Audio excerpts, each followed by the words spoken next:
দেশের সবখানে ছাদ থেকে ছাদে ছড়িয়ে পড়ছে সবুজের আহ্বান। নগরে নতুন ভবন আর অবকাঠামোর ভিড়ে যখন হারিয়ে যাচ্ছে মুক্ত বাতাস, তখন মানুষ খুঁজে নিচ্ছে ছাদ কৃষির মতো উদ্যোগ। ভবনের মাঝেও সবুজ আর নিরাপদ খাদ্যের সন্ধানে ঢাকার আফতাবনগরের দেলোয়ার হোসেন গড়েছেন এক অনন্য ছাদ কৃষি। বিস্তারিত জানাচ্ছেন শেখ সিরাজ।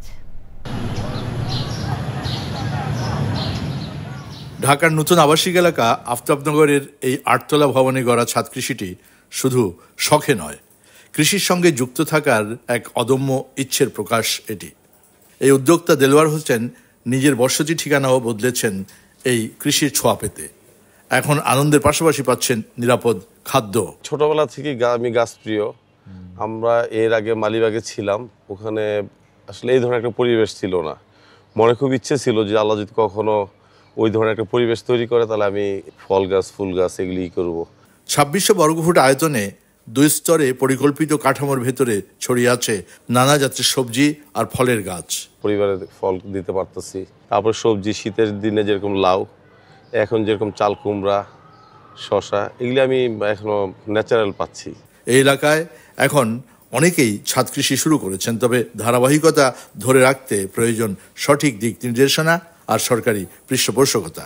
সরকার এবং বেসরকারিভাবে যদি কোনো সার্ভিস সেন্টারগুলো থাকে, একটা মিনিমাম একটা ফি দিব, সে এটা তার একটা কর্মসংস্থানের ব্যবস্থা হলো। পাশাপাশি আমার এখানে যেই ফুল বা ফল হবে সেটা যদি আমি তার কাছে বিক্রি করি, সে আবার সেটা বিক্রি করতে পারবে।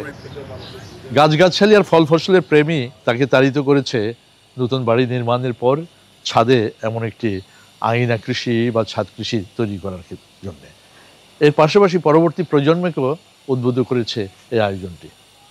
কিন্তু এই উদ্যোক্তা মনে করছেন যে শহরে নগরে যারা ছাদ কৃষি করেন তাদের জন্য প্রয়োজন সেবা কেন্দ্রের, তাহলেই এই কাজটি সবার জন্য টেকসই হবে।